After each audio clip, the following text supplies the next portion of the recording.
Très chers Sénégalais, nous nous retrouvons afin d'échanger sur les problèmes qui assaillent notre Sénégal. La semaine qui vient de s'écouler a été riche en développement, pour ne pas dire des nouvelles fort désagréables.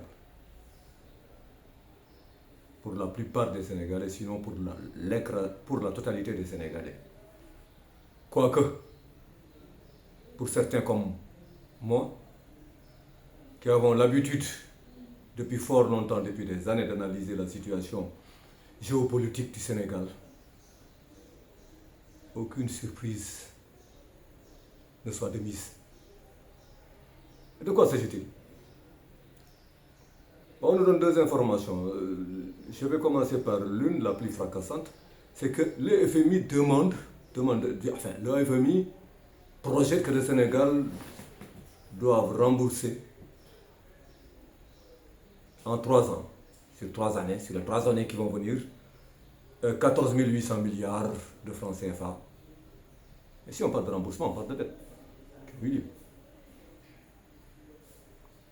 Mais je vais mettre ça en parallèle avec une absurdité qui a été proposée sur le projet de budget concernant la loi LFI 2026, qui est de multiplier par 3 le budget du palais de la République, qui lui-même avait été déjà augmenté sensiblement l'année dernière par ceux qui sont au pouvoir actuellement. Et aussi d'augmenter le budget de la primature sensiblement aussi. Il en est de même pour d'autres, pour l'Assemblée nationale, pour d'autres ministères. Bref.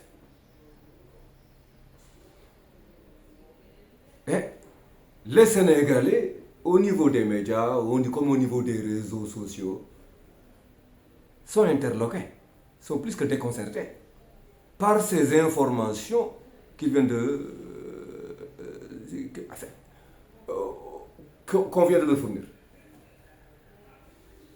Mes chers Sénégalais, depuis des années, et même très récemment, on a fait ici une vidéo, Défenseur de mon pays a fait une vidéo où on parlait du fait que le niveau de l'endettement du Sénégal était extrêmement dangereux.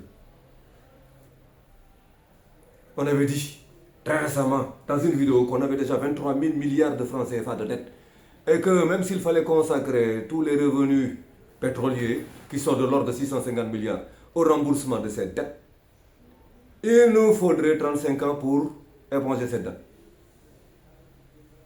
En tenant compte bien entendu que du principal de la dette, mais sans tenir compte des intérêts, du service de la dette, des intérêts.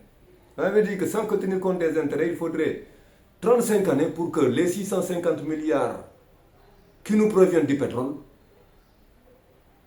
puissent rembourser cela, puissent éponger cette dette. Et il faudrait 35 années pour que les 650 milliards qu'on a chaque année comme revenu pétrolier puissent éponger cette dette de 23 000 milliards. Intérêts non pris en compte, intérêts non compris. Et que donc c'était ahurissant. On avait dit même que si on devait éclater cette dette-là entre tous les Sénégalais, entre les Sénégalais qui sont nés aujourd'hui, vendredi 24 octobre 2025, et les Sénégalais les plus vieux, et les Sénégalais les plus vieux, si on répartissait toute cette dette entre tous les Sénégalais, que chaque Sénégalais aurait dû contribuer pour 1 200 000 francs CFA pour que cette dette soit épongée. C'est ce qu'on avait voulu faire comprendre aux Sénégalais, mais on estime que les Sénégalais certains Sénégalais qui n'ont pas accès à l'information ne pèsent pas assez la gravité, n'apprécient pas assez la gravité de la situation dans laquelle nous nous trouvons actuellement au Sénégal. C'est une crise de la dette, ce qu'ils appellent, ce que les communistes aiment appeler la spirale de la dette, death spiral comme ils disent en anglais. Mais c'est déjà une absurdité que chaque Sénégalais ait à donner 1 200 000 francs CFA, si on considère que nous sommes 20 millions de Sénégalais, pour pouvoir éponger le principal, rien que le principal de 23 000 milliards de francs CFA de dette. C'est déjà une absurdité qu'on ne peut pas saisir, c'est-à-dire qu'il est inexplicable, qui n'a aucune ça ne peut pas s'expliquer.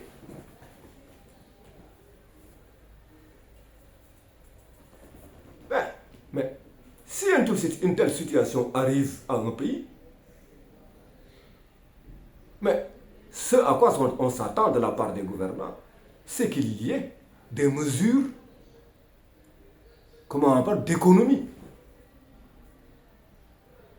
Autrement dit, c'est qu'il y ait des mesures pour arrêter les dettes, les dépenses qui n'ont aucun sens. On ne peut pas avoir une telle dette. Et nous estimons que les Sénégalais qui font des manifestations, qui font des marches,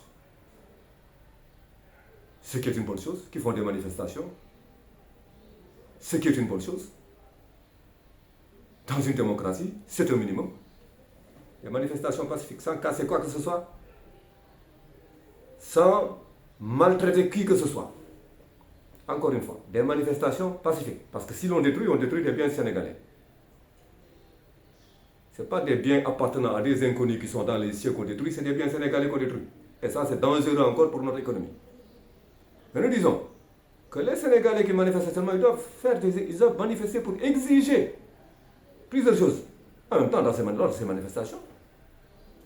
Mais puisque cette dette-là est si colossale qu'on n'arrive pas à la payer, mais il y a un minimum qu'on doit faire. Le minimum qu'on doit faire,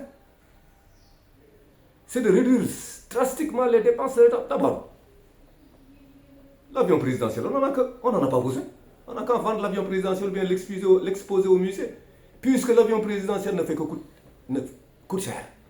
Pour chaque déplacement, il faut compter au moins dans les 500 millions de francs CFA. C'est absurde et inconséquent. Alors que si le président et 10 de ses accompagnants, 9 de ses accompagnants voyageaient en première classe même, en admettant que le billet de la première classe c'est 4 millions, mais ça leur ferait 40 millions par voyage. Beaucoup moins que ça. Alors que ce tas de ferraille qui ne représente aucunement la splendeur de notre pays là, nous coûte 500 millions de francs CFA à chaque voyage. Ça n'a aucun sens. Les Sénégalais doivent exiger à ce qu'on mette l'avion présidentiel de côté. Que le président, s'il veut voyager, il n'a qu'à prendre les compagnies aériennes et voyager en première classe avec. S'ils sont 10, ils paieront 40 millions de francs CFA, en supposant qu'en première classe, ils payent 4 millions. Ça, c'est le premier élément qu'ils doivent exiger. Le second élément, mais on l'a dit ici dans plusieurs vidéos et répété, l'Italie qui est un pays du G7, l'Italie qui est un pays où se trouvent beaucoup de Sénégalais, où ont émigré beaucoup de Sénégalais. L'Italie n'a qu'une ambassade qui est joue à Dakar et qui gère aussi bien la Mauritanie, le Mali, les deux Guinées, la Gambie et le Cap-Vert. Pourquoi là où l'Italie gère ses dépenses au niveau de ses affaires, de ses ambassades, une ambassade pour gérer pratiquement 6 pays, le Sénégal, la Gambie, les deux Guinées, le Mali, la Mauritanie et le Cap-Vert, 7 pays même, devrais-je dire. Pourquoi quand l'Italie est regardant concernant les dépenses, les charges que coûte leur ambassade, les Sénégalais qui ne font même pas partie du G7, qui font partie du G18, on devrait dire, autrement dit, des 18 pays les plus pauvres de cette planète, puisqu'ils font partie des 18 pays les plus pauvres de l'Afrique. Parce que le Sénégal fait partie des 18 pays les plus pauvres de l'Afrique. Depuis 2005, et ce qui nous a valu qu'on a bénéficié de l'initiative PPTE que déploient les États-Unis depuis lors. Mais les gens devraient exiger, lors des manifestations maintenant, à ce qu'on ferme les ambassades. Qu'on ramène le nombre des ambassades à 7. Ce qui est le contraire de ce qui se fait actuellement, c'est-à-dire qu'on a pris des mesures ici qui sont inexplicables et inadmissibles pour un pays où les gens crèvent de faim, n'arrivent pas à manger, n'arrivent pas à payer des fournitures scolaires pour leurs enfants qui sont à l'école, où les gens n'arrivent pas à manger, les gens ne peuvent pas se soigner parce qu'ils n'ont pas les moyens de se soigner, parce qu'il n'y a pas de travail, parce qu'ils n'ont rien, il n'y a aucune source de revenus. Que pendant ce temps qu'on dépasse des sommes affreusement colossales pour ouvrir des ambassades qui ne servent à rien. Mais autant maintenir cette ambassade à travers la planète. Vous avez vu que l'Australie n'a que 2 ambassades en Afrique, une en Afrique du Sud et une en Égypte. Vous vous rendez compte? L'Australie, c'est un pays qui nous dépasse de loin, qui fait partie de l'OCDE. Les gens, dans les manifestations, doivent exiger cela, parce que sans cela, le pays ne peut pas espérer demain sortir des ténèbres économiques et des ténèbres sociales dans lesquelles nous sommes plongés. Il faut exiger ça lors des manifestations, exiger la suppression de ces ambassades. Qu'on en ait que 7 à travers la planète. Mais ouvrir des ambassades un peu partout alors que ça ne sert à rien, que ça ne sert qu'à dépenser de l'argent, qu'à perdre de l'argent alors qu'on n'en a pas. Justement. Et notre exigence aussi, c'est de réduire le nombre de ministères ici au Sénégal. Mamadou Dia, président du conseil, n'avait que 10 ministères. À l'époque, il gérait bien le pays. Il n'avait que 10 ministères. Et le Sénégal avait beaucoup davantage de moyens à l'époque. Le Sénégal avait davantage de moyens à l'époque. Presque pas endetté à l'époque. Et il n'avait que 10 ministères pour gérer le pays. Et ils ont fait des réalisations concrètes ici. Contrairement à tous ceux qui les sont succédés depuis. Mais exiger 10 ministères. Exiger des ministres maintenant. Qu'on réduise le déplacement, qu'on dit que le ministre, il n'a pas de déplacement à faire.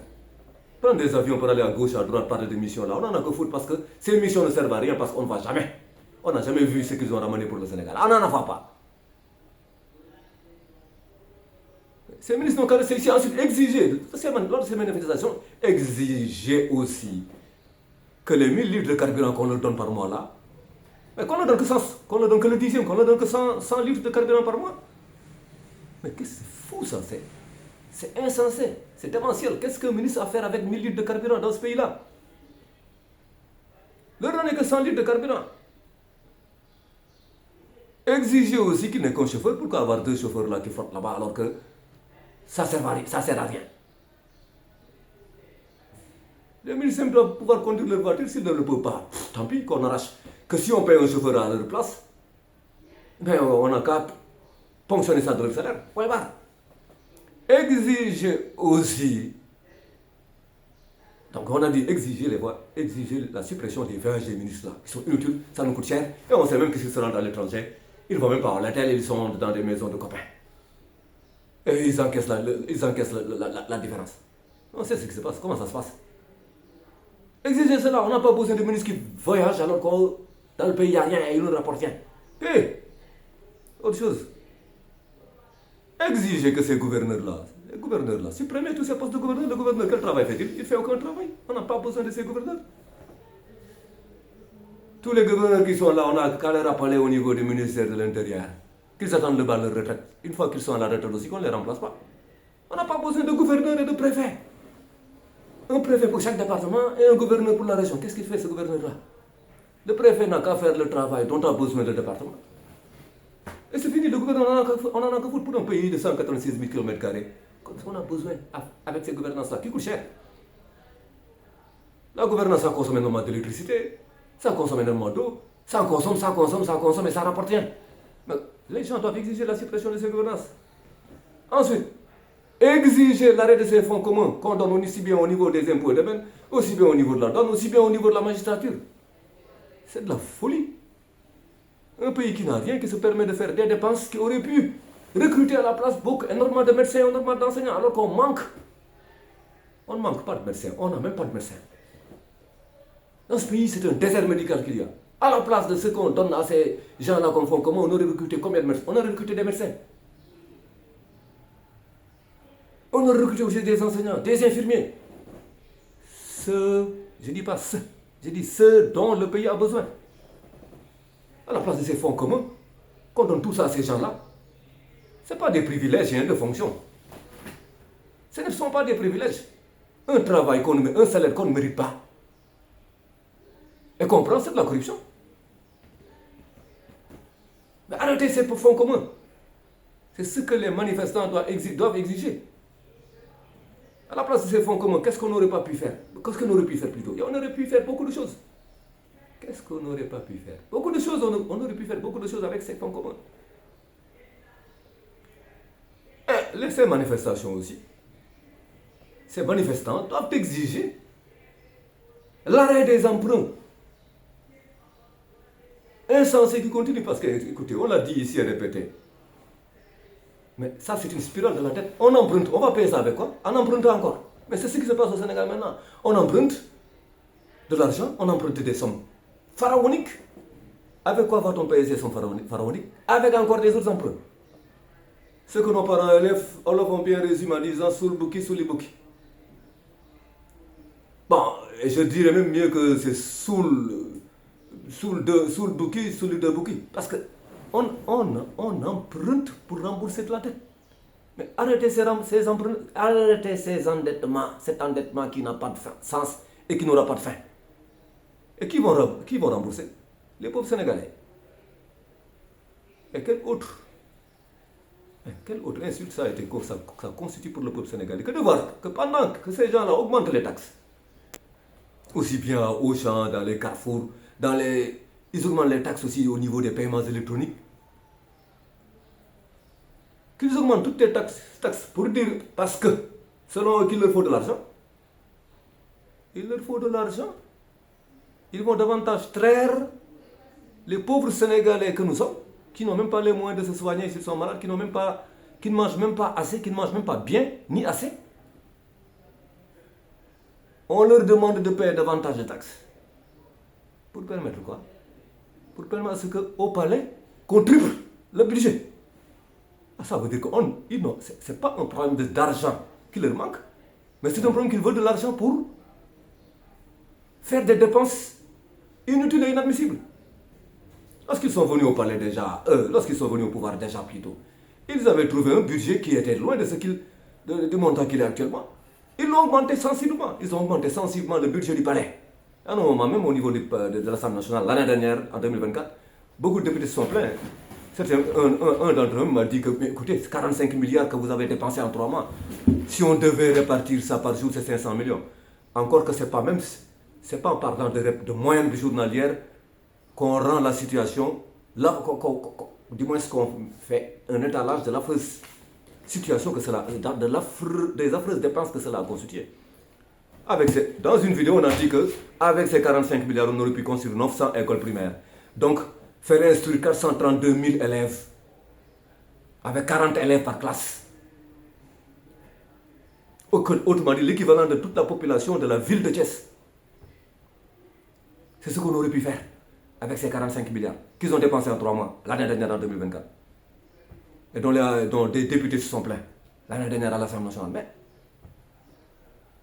Mais déjà, c'est colossal les dépenses qu'ils font au niveau du palais.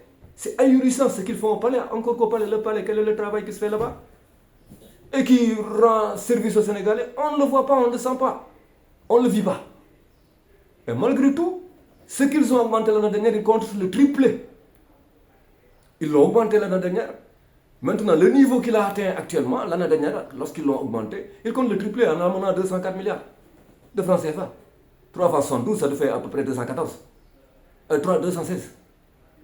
Mais, vous vous rendez compte, ces gens-là se permettent de tripler un budget qui est déjà colossal et inadmissible, incompréhensible. Comme ils n'ont pas de sous pour tripler cela, ils disent que non, on va appliquer des taxes, augmenter des taxes un peu partout. Et augmenter aussi le budget au niveau de la primature. Etc. Et augmenter aussi le budget à l'Assemblée nationale. Les marchés doivent exiger à ce qu'on arrête ces augmentations. Parce qu'à chaque fois qu'on augmente ces dépenses, ces budgets-là, c'est les Sénégalais, c'est les pauvres Sénégalais qui vont payer ça. Le remboursement de ces dépenses inadmissibles, injustifiées et injustifiables, ceux qui les payent, c'est les pauvres Sénégalais. Donc lors de ces manifestations, on doit prendre en compte cela et dire, écoutez, qu'on arrête ces budgets qu'on augmente à gauche à droite. Tant qu'on n'arrêtera pas d'augmenter ces budgets, on fera des manifestations pratiquement tous les 2 jours ou tous les 3 jours à Dakar pour exiger à ce qu'on arrête ça. Et on prendra d'assaut, on assiégera l'Assemblée nationale hors du vote des budgets. Et ensuite, exiger même autrement. Exiger aussi, parce que ces députés-là, mais du temps de Senghor-là, ils n'avaient pas de salaire. Hein?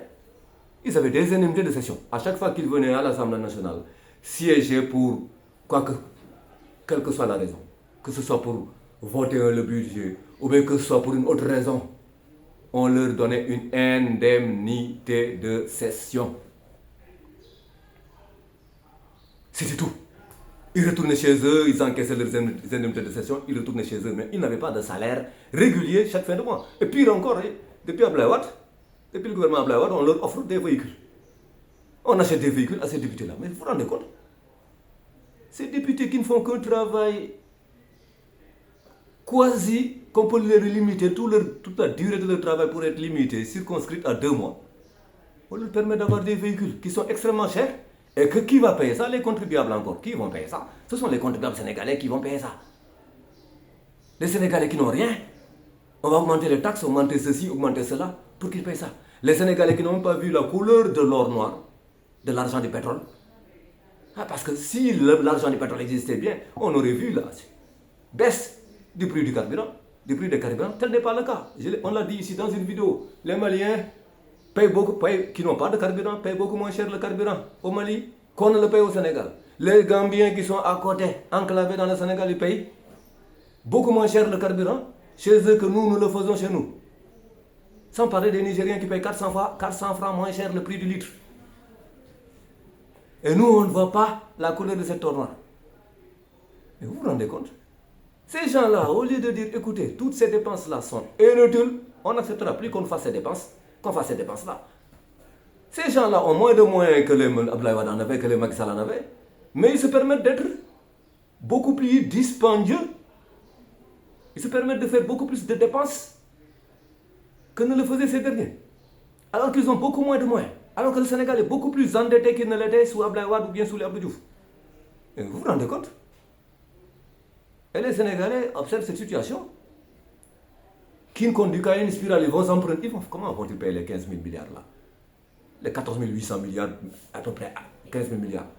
C'est réparti sur 3 ans. Ça veut dire 5 000 milliards par an qui vont être consacrés au paiement du principal de la dette.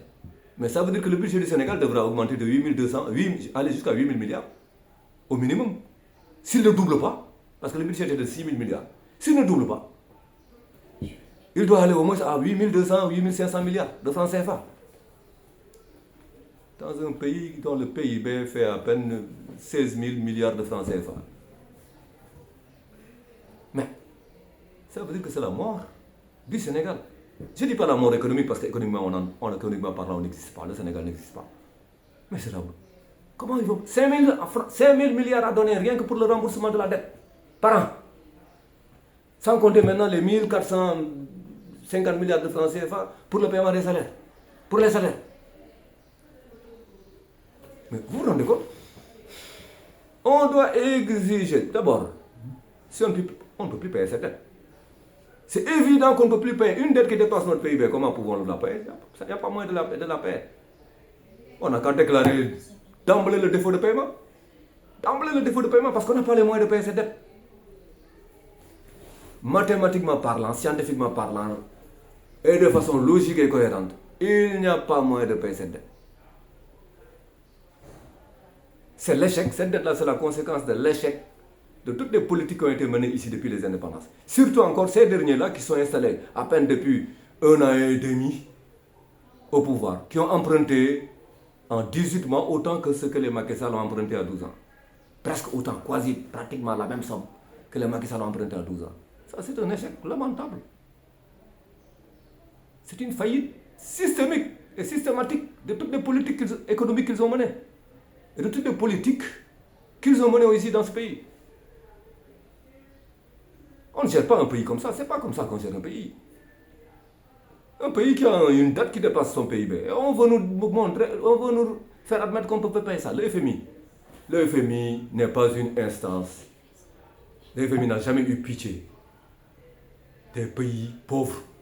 Partout où le FMI est intervenu, pratiquement c'est au niveau de tous les pays pauvres, c'est la catastrophe qui s'est installée là-bas. Lorsque le FMI est intervenu au Sénégal, ils ont tout fait pour que le Sénégal vende même ces entreprises qui rapportaient beaucoup plus d'argent à des étrangers. Le FMI n'a pas conduit une politique économique. Et tous ceux qui ont accepté aussi de se plier devant les injonctions du FMI et de la Banque mondiale, ce n'est pas des patriotes. Non. Ceux qui sont courbés devant les injonctions du FMI, c'est des gens qui ont fait mal à ce pays. Il faut comprendre que l'avenir de notre pays ne peut pas dépendre de deux de ses emprunts, de deux de ses institutions de Bretton Woods. Il faut changer de politique, radicalement de politique économique et sociale. Et ça, ce n'est pas en se pliant au FMI, en se réjouissant parce que le FMI vous a bien noté. Le FMI, quand il note bien un pays, ça veut dire que ce pays-là a été l'esclave du FMI. Et être esclave du FMI et être esclave du peuple sénégalais, c'est deux choses qui sont contradictoires, diamétralement opposées.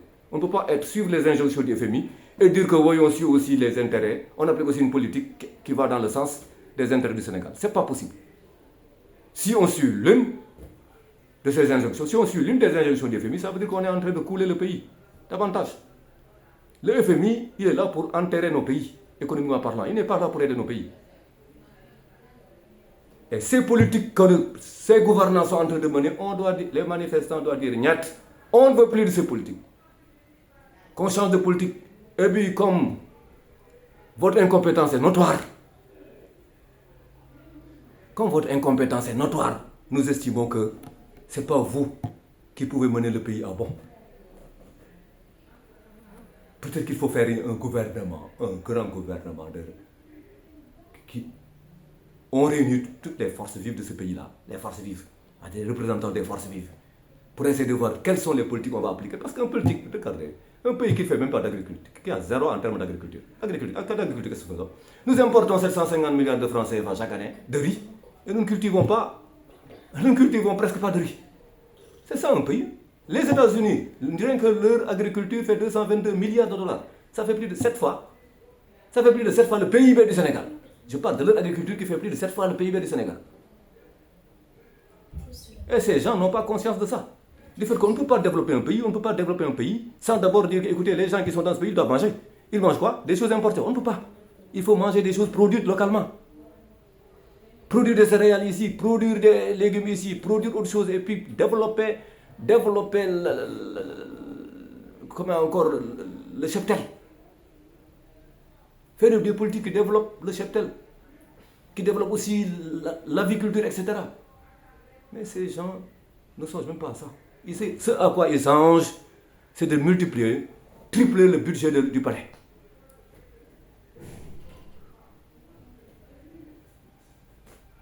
Voilà le système économique qu'ils ont mis en place. Un système pire que ceux qu'on a connu depuis les Abdou Diouf jusqu'à présent. Parce que c'est un système qui ne parle que de la seule logique chez eux, appauvrir les Sénégalais pour augmenter les dépenses budgétaires. Les dépenses au niveau du palais, de la primature, de l'Assemblée, etc. Appauvrir davantage les Sénégalais, augmentons les taxes, faisons payer les Sénégalais pour qu'on puisse nous dépenser davantage pour ce qui nous concerne. C'est ça la politique qu'ils ont pour ce pays. Pas d'avenir pour les pauvres Sénégalais. Mais ceux qui sont au pouvoir, eux, vont en profiter, vont jubiler. Très chers Sénégalais du Sénégal, comme de la diaspora. Merci de votre patience et au revoir.